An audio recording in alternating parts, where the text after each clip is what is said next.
Je ne vous l'ai peut-être pas encore dit, mais toutes mes vidéos sont aussi disponibles sur YouTube. Alors c'est vrai, j'ai pas beaucoup poussé la communication, mais quand même de temps en temps je vais faire un tour, voir comment ça se passe. Et ouais, si on parle en termes de succès, ça se passe pas si bien. Est-ce que c'est ma faute ? Non, certainement pas. Je dis des choses vraiment intéressantes, je vois pas pourquoi on me regarderait pas. Non, la simple raison, c'est que j'ai pas envie de pousser le YouTube. Et si je le faisais, ça partirait, ça marcherait trop bien, je ferais des millions de vues, c'est sûr. Ah, regardez juste le TEDx, je fais plus de 1100 vues sans rien faire. Donc non, il est hors de question que je me remette en cause là-dessus.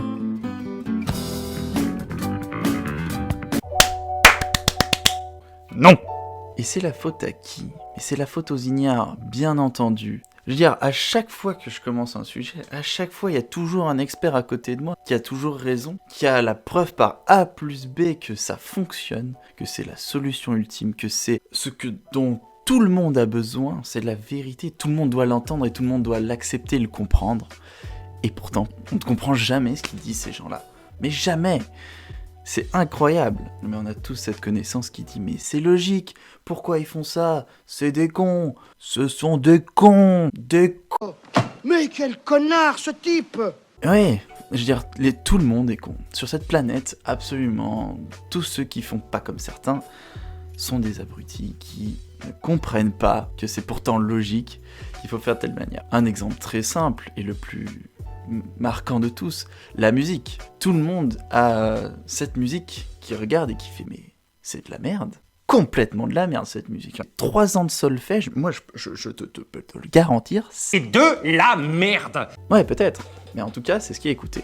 Effectivement, il y a toujours quelqu'un pour faire mieux que quelqu'un d'autre. Et qui va le prouver et qui va montrer que cette solution-là est la meilleure. Je vous en parle pour cause parce que dans l'associatif, j'en croise souvent, j'ai beaucoup de potes, des fois aussi même, je me suis fait pas mal de potes entrepreneurs pendant la séance, et on nous apprend d'ailleurs à ce moment-là à dire « Les gars, vous avez un ego comme ça ». On réalise pas, mais on le sait, qu'on a un sacré ego à ce moment-là, mais donc on est persuadé que notre solution est la meilleure, ce qu'on va vendre, le prochain corset connecté, le prochain quoi que ce soit qu'on va vendre, c'est le futur. Effectivement, si on n'est déjà pas convaincu de ça, à quoi bon travailler sur le projet ? C'est voué à l'échec. Si on est à l'inverse, en train de se dire « Tout est inventé, il reste plus rien à faire », effectivement, faut trouver une balance. C'est pas parce qu'on est persuadé que ce que nous sommes en train de faire est bien, et parce qu'on passe 40 heures, X, 50 semaines, je ne sais pas combien de semaines sur le projet, que le projet est bon. La qualité d'un travail ne se quantifie pas à son nombre d'heures investies. Quand on organise un événement en associatif, des fois on se dit mais attendez, on est en train de proposer le meilleur événement au meilleur tarif, on peut pas faire mieux parce qu'on a les tarifs associatifs. Pourquoi les gens viennent pas ? Pourquoi quand on met autant de travail, quand on se défonce autant, quand on veut plaire à tout le monde, quand on commence à plaire à tout le monde, on est toujours rattrapé par peut-être cette jalousie de personnes qui disent d'une part que ça c'est de la merde, et d'autre part en fait tout simplement pas de la jalousie mais juste des gens qui nous ignorent complètement. Juste on est ignoré. On se dit mais waouh, d'où est-ce que ça vient ? Je pense simplement que parfois ce qu'on fait est complètement ignoré, tout simplement pas parce que les gens sont des cons, pas parce que les gens sont des ignares, pas parce qu'ils ne savent pas, parce que d'une certaine manière où on préfère certaines choses, où on n'a pas envie de prendre le temps à étudier d'autres phénomènes, d'autres grandes sciences. Qu'est-ce que c'est que ce guet-apens ?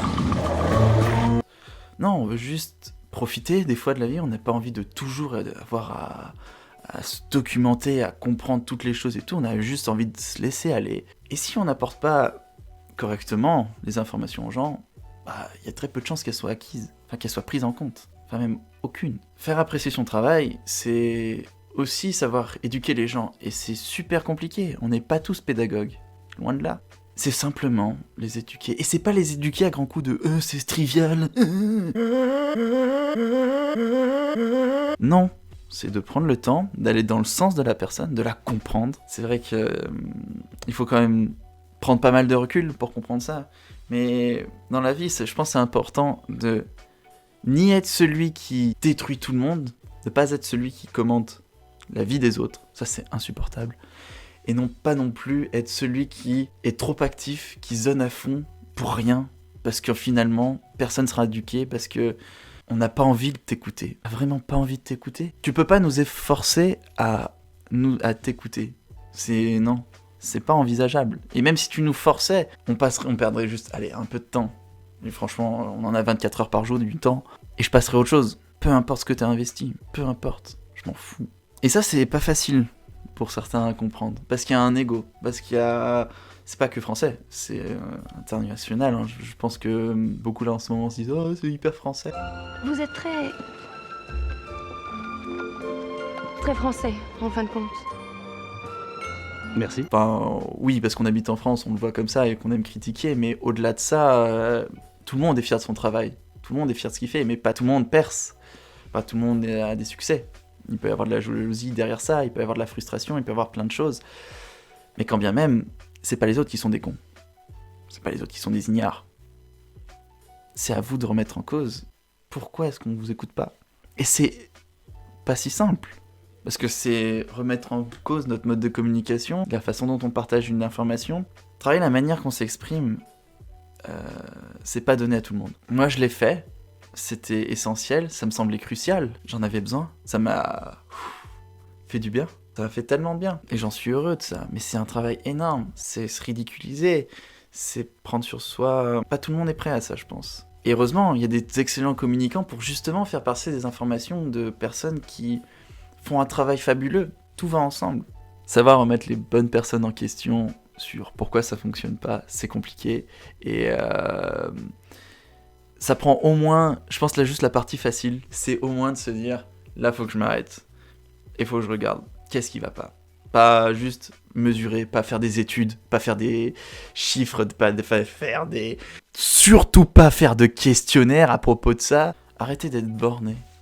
Arrêtez de vous dire que tout se mesure, que tout est mesurable, que tout est cadrable, que tout peut se planifier. Rien, non. Certaines choses ne se planifient pas, certaines choses se calculent pas, et certaines choses se font vraiment à l'instinct. Même si on est scientifique. Certaines choses... Et c'est pas du surnaturel, ce n'est pas non plus de l'occultisme. L'instinct, ça se forge. Je suis persuadé que l'instinct se forge à l'expérience, à se laisser aller de temps en temps, à ne pas calculer toujours, à laisser une part d'aléa dans son planning, dans sa façon de vivre. Les personnes qui calculent trop sont très bons.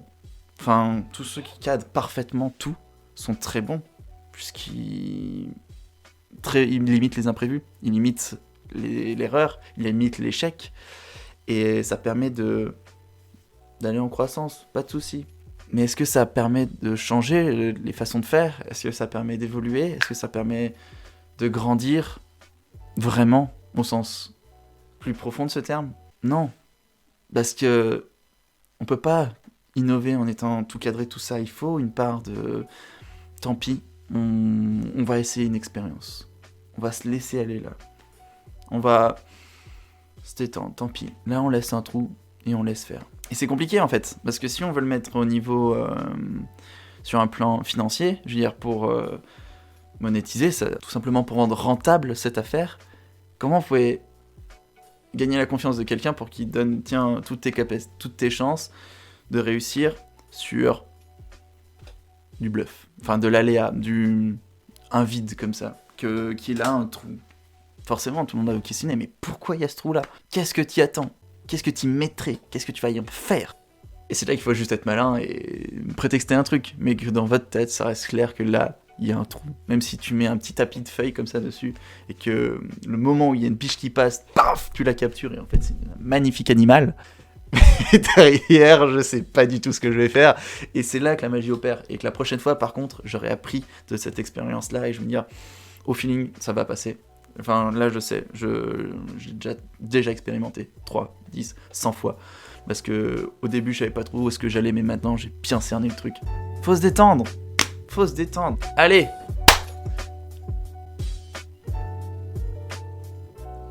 Chou blanc.